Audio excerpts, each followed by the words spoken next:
Praise the Lord. परमेश्वर धन्यवाद हो आज के सुंदर समय के लिए कि परमेश्वर ने एक बार फिर हमको मौका प्रदान किया कि हम परमेश्वर के पवित्र वचन में चलें। मेरे अजीजों, एक चर्चित पुस्तक है जिसका नाम है your God is too small, अर्थात तुम्हारा परमेश्वर बहुत छोटा है।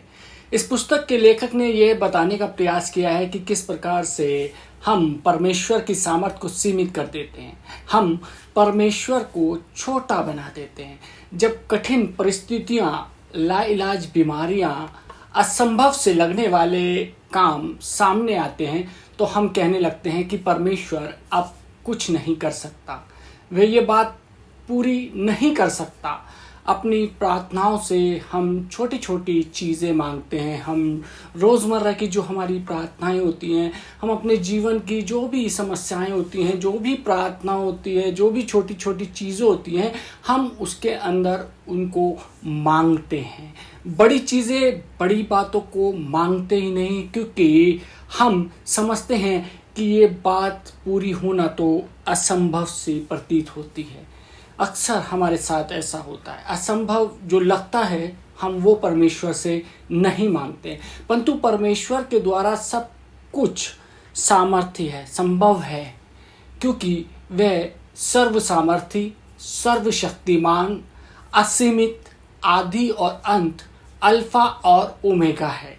उसने जब सृष्टि की रचना की तो कहा यह हो जाए और वैसा ही हो गया।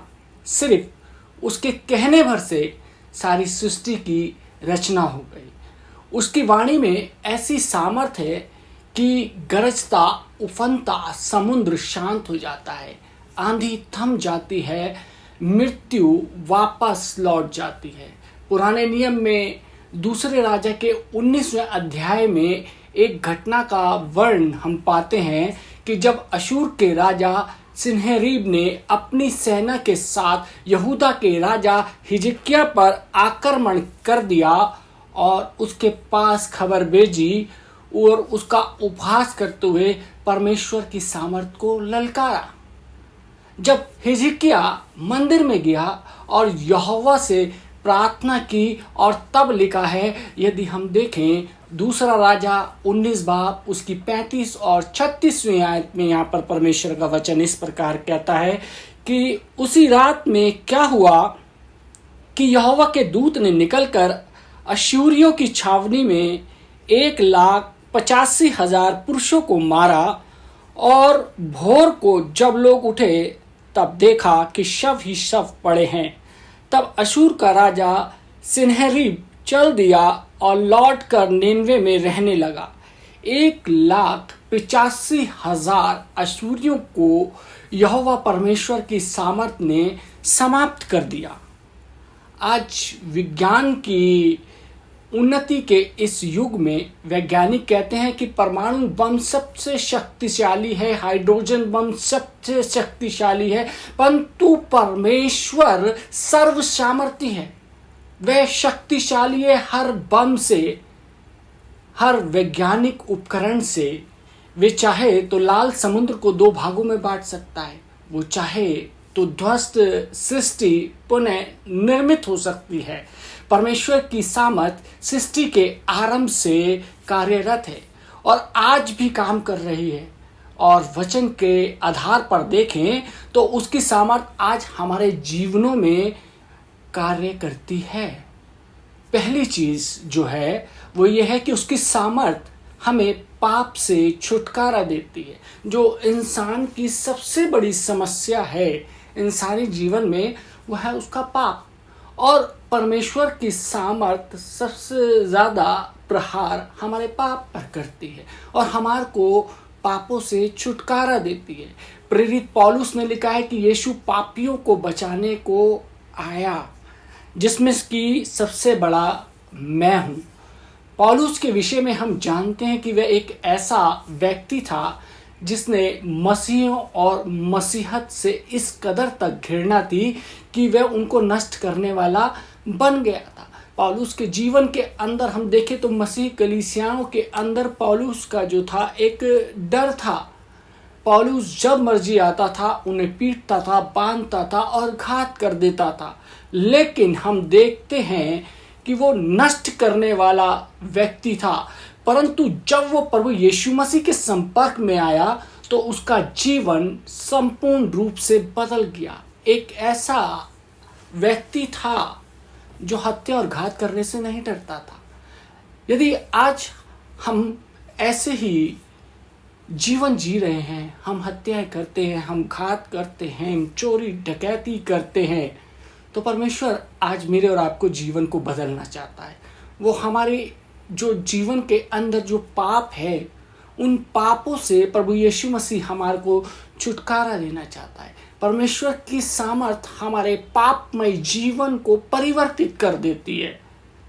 और यदि हम देखें पहला यूहन्ना 1 और उसकी 7वीं आयत में वचन कहता है कि उसके पुत्र यीशु का लहू हमें सब पापों से शुद्ध करता है।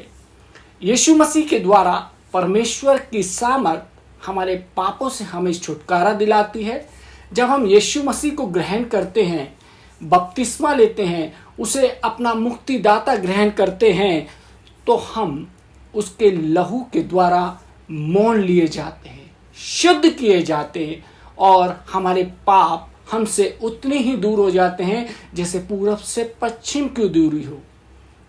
परमेश्वर की सामर्थ हमें पापों से छुटकारा दिलाती है।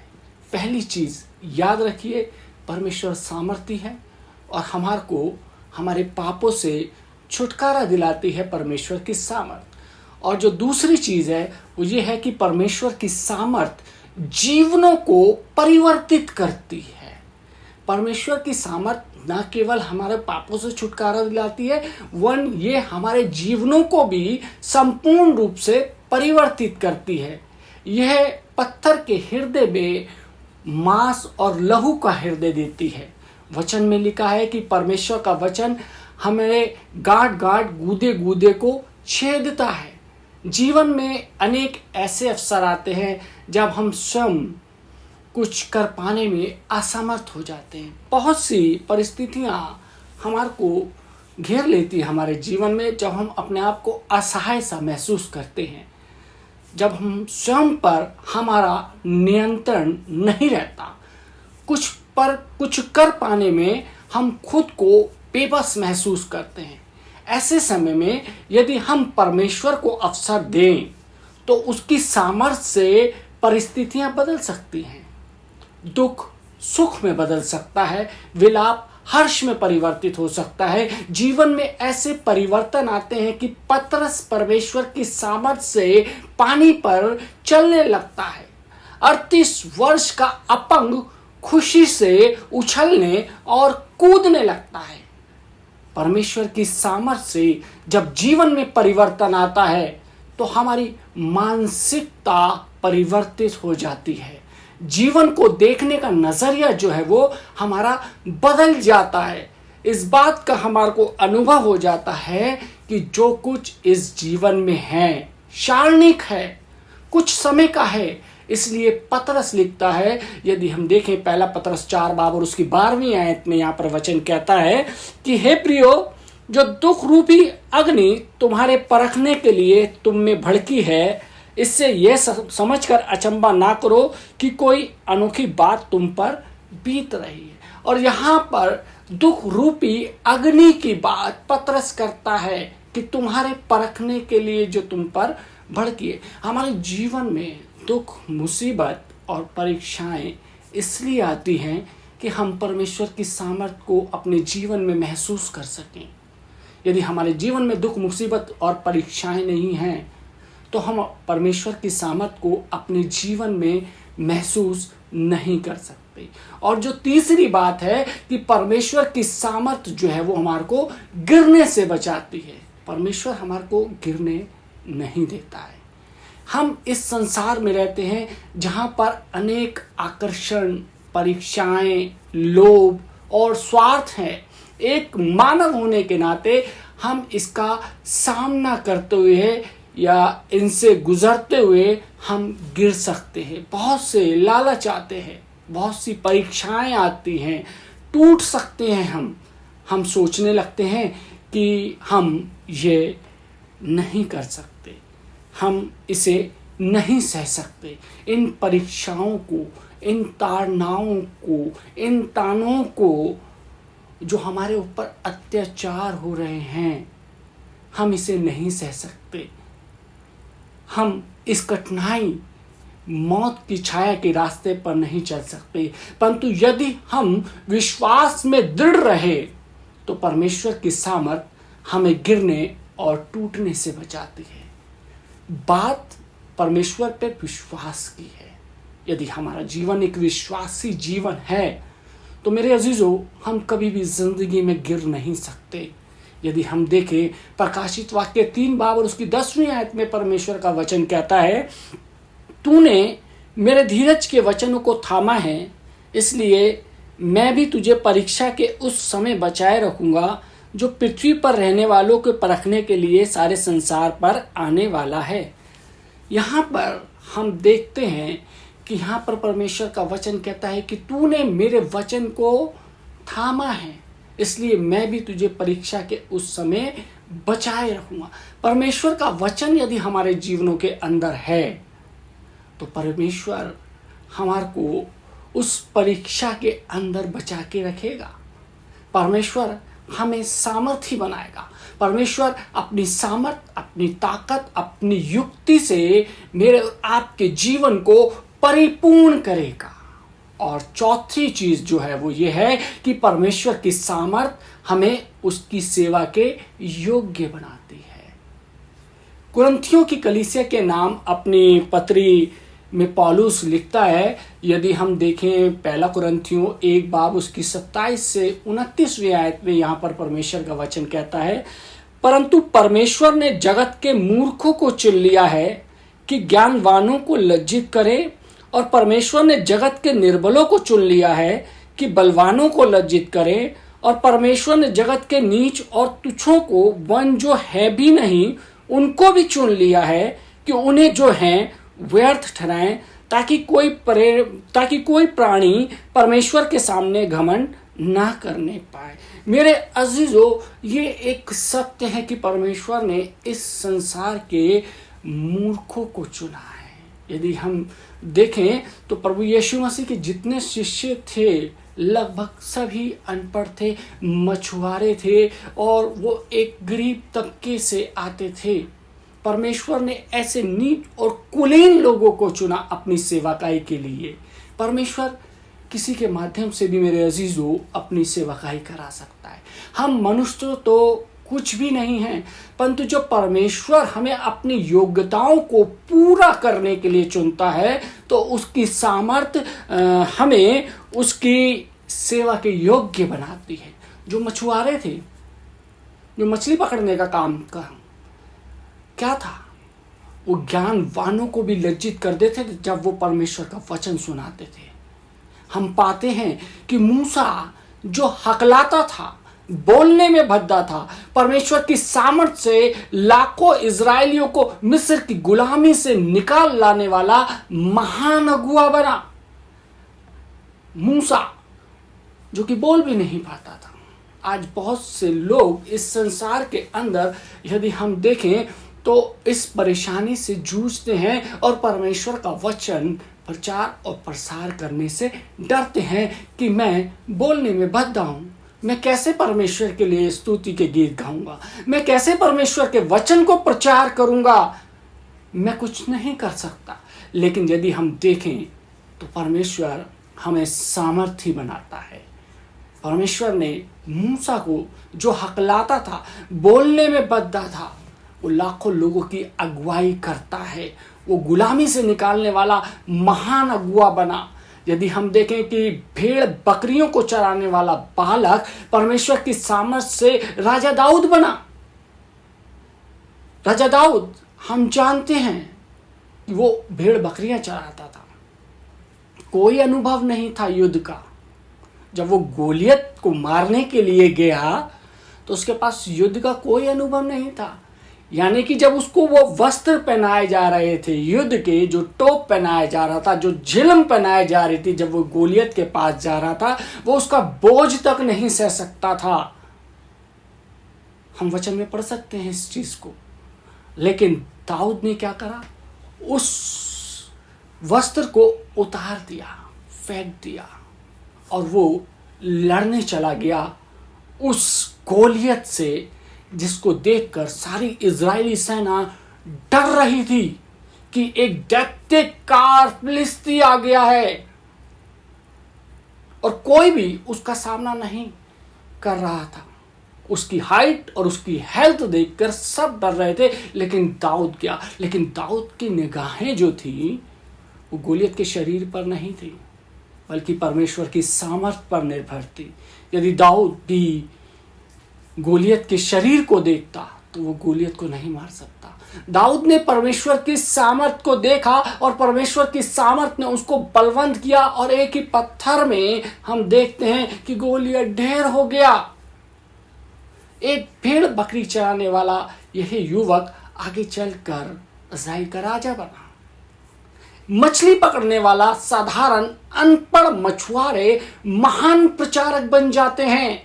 इस कारण पौलुस ये लिखता है, यदि हम देखें दूसरा कुरिन्थियों 4 बाब उसकी 7 से 10 आयत में परमेश्वर का वचन कहता है, परंतु हमारे पास यह धन मट्टी के बर्तनों में रखा है कि ये असीम सामर्थ हमारी ओर से नहीं वन परमेश्वर की ओर से ठहरे।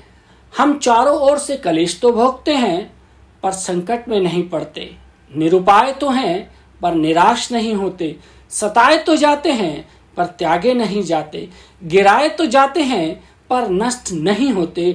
हम यीशु की मृत्यु को अपनी देह में हर समय लिए फिरते हैं कि यीशु का जीवन भी हमारी देह में प्रकट हो।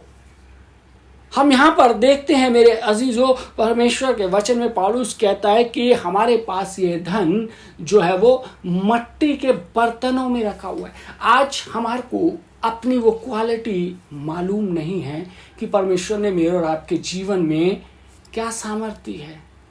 पौलुस को इस बात का गहराई से एहसास था कि परमेश्वर की सामर्थ्य ही हमें उसकी सेवा के योग्य बनाती है, और उसने इसलिए ये बातें लिखी। आज हम अपने टैलेंट को बाहर नहीं निकालते अपनी कलीसियाओं में। हमारे से 4 लोगों के सामने यदि प्रार्थना करने को वो पादरी साहब कह देते हैं तो हमें बहुत शर्म आती है। यदि कलीसिया में पादरी साहब गाना गाने के लिए खड़ा कर दें तो हमारे पसीने छूट जाते हैं, हम डरते हैं, हम अपनी सामर्थ को नहीं जानते। परमेश्वर हमारे को अपनी सेवकाई के लिए अपनी सामर्थ से परिपूर्ण करता है। और 5वीं चीज जो है, परमेश्वर सामर्थ्य है कि वे अपने वायदों को पूरा करें। जी हाँ मेरे अजीजों, कभी कभी अपने जीवन में हमें ऐसा लगता है कि ये होना तो असंभव है, परंतु यदि हमारा विश्वास परमेश्वर पर है तो हमें ये याद रखना है कि वह इतना सामर्थ्य है कि अपने वायदों को पूरा कर सकता है। हम पाते हैं कि अब्राहम से परमेश्वर ने वाचा बांधी थी कि मैं तेरे वंश को बालू को किनको के समान बहुत अधिक बढ़ाऊंगा, परंतु अब्राहम और सारा दोनों वृद्ध थे, दोनों बूढ़े थे, और जो था सबसे बड़ी बात कि सारा एक बांझ स्त्री थी। 40 वर्ष की लंबी खामोशी के बाद परमेश्वर ने अपना वादा पूर्ण किया और सारा से इसहाक उत्पन्न हुआ। अब्राहम से परमेश्वर की वाचा थी कि उसका वंश इज़राइल प्रतिज्ञा किए हुए कनान देश में पहुंचेगा, और परमेश्वर का यह वादा तब पूर्ण हुआ जब सैकड़ों वर्षों बाद इजरायली मूसा की अगुवाई में मिस्र की बंधुआई से निकालकर प्रतिज्ञा किए हुए कनान देश में पहुंचे। और परमेश्वर का यह वादा तब पूर्ण हुआ जब सैकड़ों वर्षों बाद इजरायली मूसा की अगुवाई से मिस्र की गुलामी से निकलकर प्रतिज्ञा किए हुए देश पहुंच सके। परमेश्वर ने अपने लोगों के लिए यह कहा है कि समस्त मानव जाति के पापों के बंधन से आजाद कराने, आनंद जीवन दिलाने के लिए वे एक उद्धारकर्ता भेजेगा। सैकड़ों वर्षों बाद परमेश्वर का यह वादा उसके पुत्र, इकलौते पुत्र प्रभु यीशु मसीह के रूप में पूर्ण हुआ। हमारा परमेश्वर इतना सामर्थ्य है कि अपने वायदों को वह पूर्ण कर सकता है। परंतु इसके लिए आवश्यकता है कि हम उसके ऊपर विश्वास करें और उसके वायदों पर यकीन करें। हमें परमेश्वर के वायदों पर यकीन करना होगा। यदि परमेश्वर ने कुछ कहा है तो परमेश्वर मनुष्य नहीं जो वो झूठ बोले। परमेश्वर अपनी एक एक बात को पूर्ण करने के लिए मेरे और आपके जीवन में आज भी सामर्थ के साथ काम करता है। और छठी चीज है कि परमेश्वर की सामर्थ हमें मृत्यु पर भी जयवंत करती है। जी हाँ मेरे अजीजों, परमेश्वर की सामर्थ हमें मृत्यु पर जयवंत करती है। ये जयवंत क्या होता है हम अक्सर पढ़ते हैं। एक छोटी सी कहानी सुनाऊंगा कि एक बॉक्सर था और वो जब बॉक्सिंग कर रहा था, अपने रिंग में उतरा हुआ था, तो सामने एक और उसका जो प्रतिद्वंदी था उसके साथ वो फाइट कर रहा था। और क्या होता है कि वो जो बॉक्सर था वो उसके अंदर, उस रिंग के अंदर जीत जाता है, लेकिन वो बॉक्सर जो था वो बहुत लहूलुहान हो जाता है। चारों ओर से उसके मुंह से, उसके सर से, उसके गालों से खून बह रहा होता है, लेकिन वो जीत जाता है, वो जय प्राप्त करता है। उसके बाद उस बॉक्सर को एक बहुत बड़ी धनराशि का चेक दिया जाता है और वो उसको बेल्ट दिया जाता है जो वो विजेता बना है, जो उसने जय प्राप्त की है। अब वो बॉक्सर अपने घर जाता है, अपनी पत्नी के पास जाता है और वो सारी की सारी रकम, वो पूरा का पूरा चेक और वो बेल्ट अपनी पत्नी को दे देता है। पत्नी ने तो फाइट नहीं करी, पत्नी को तो खून नहीं निकला, पत्नी को कुछ नहीं हुआ, लेकिन वो क्या हो गई, जयवंत से भी बढ़कर हो गई। बिना कुछ किए उसको वो सारी चीजें मिल गई। मेरे अजीजों, प्रभु यीशु मसीह भी इस संसार के अंदर आया और हमारे को उसने जयवंत किया। जो गुनाह का जो दंड था, जो पाप का जो दंड था मेरे और आपको मिलना था, उसने अपने ऊपर लिया और हमारे को जयवंत कर दिया। यदि हम देखें यूहन्ना 6 बाब उसके 39 से 40 आयत में यहाँ पर परमेश्वर का वचन कहता है, और मेरे भेजने वाले की इच्छा यह है कि जो कुछ उसने मुझे दिया है उसमें से मैं कुछ ना खोऊं, परंतु उसे अंतिम दिन फिर जिला उठाऊं। क्योंकि मेरे पिता की इच्छा यह है कि जो कोई पुत्र को देखे और उस पर विश्वास करे वे अनंत जीवन पाएगा, और मैं उसे अंतिम दिन फिर जिला उठाऊंगा।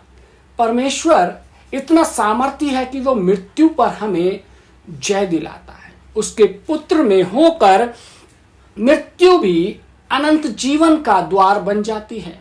उसकी उपस्थिति में हर परिस्थितियां बदल जाती हैं।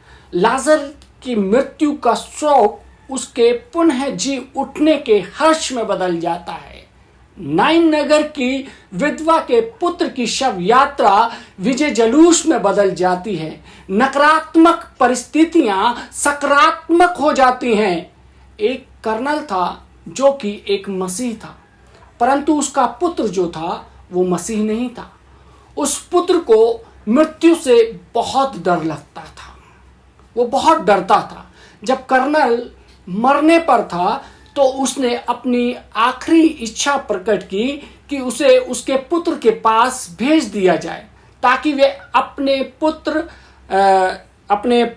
और अपने मृत्यु की गवाही देख सके कि एक मसीही की मौत कितनी सुखद और शांति प्रिय होती है। मसीही लोगों को मृत्यु से डर नहीं लगता। मैंने बहुत से लोगों को, गैर मसीहों को, गैर अवाम के लोगों को ये कहते हुए सुना है कि जब कोई मसीही व्यक्ति मरता है तो वहाँ पर ज़्यादा शोक का वातावरण नहीं होता, वहाँ शोक नहीं मनाया जाता।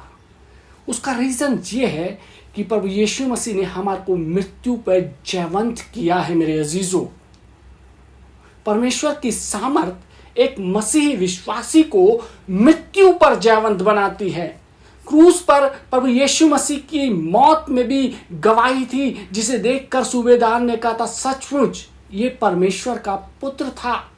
यीशु मसीह की मृत्यु की गवाही से सामर्थ पाकर ही पौलुस लिख सका कि मेरे लिए जीना मसीह और मर जाना लाभ है।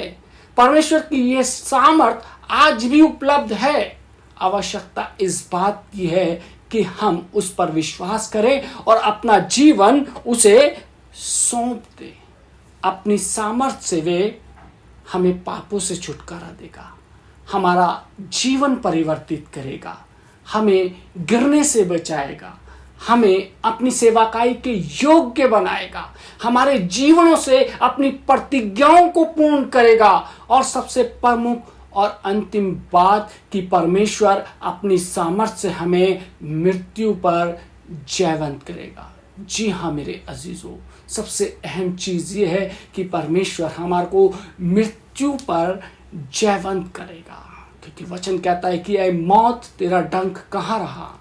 देखो, मौत फतेह का लुकमा हो गई। जी हाँ मेरे अजीजों, परमेश्वर हमारे को मृत्यु पर जयवंत प्राप्त करेगा। परमेश्वर आप सबको आशीष दे, आमीन। आइए हम दुआ मांगें। महान सामर्थ्य पिता परमेश्वर, धन्यवाद देते हैं आज के सुंदर वचन के लिए प्रभु जी, जिसमें खुदा प्रभु यीशु मसीह हमने तेरी सामर्थ देखी कि तेरी सामर्थ हमारे जीवनों में किस प्रकार से कार्य करती है प्रभु जी। आज दुआ करते हैं कि खुदावन परमेश्वर प्रभु यीशु मसीह जो भी खुदावन हमारे जीवनों में हिचकिचाहट हैं परमेश्वर, तेरे वचन को प्रचार और प्रसार करने के लिए, तेरी सेवकाई के कार्य को करने के लिए जो भी बाधाएं हैं प्रभु यीशु मसीह, आज तेरे नाम से उठने पाए और हमारे को इतना सामर्थ्य बना के खुदावन परमेश्वर हम बहुतायत के साथ तेरे राज्य के सुसमाचार का प्रचार और प्रसार करने वाले हो सके। हमारे जीवनों को खुदावन परमेश्वर तू पवित्र बना परमेश्वर, हमारे जीवनों को अपनी सेवकाई के ग्रहण योग्य बना परमेश्वर प्रभु जी।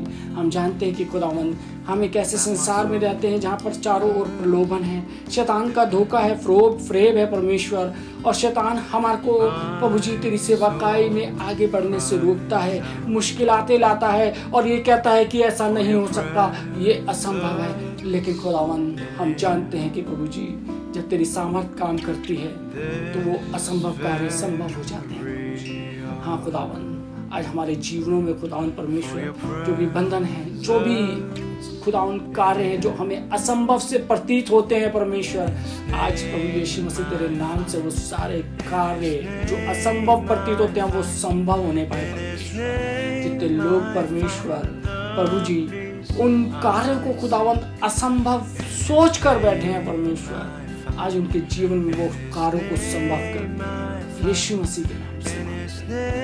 आमीन।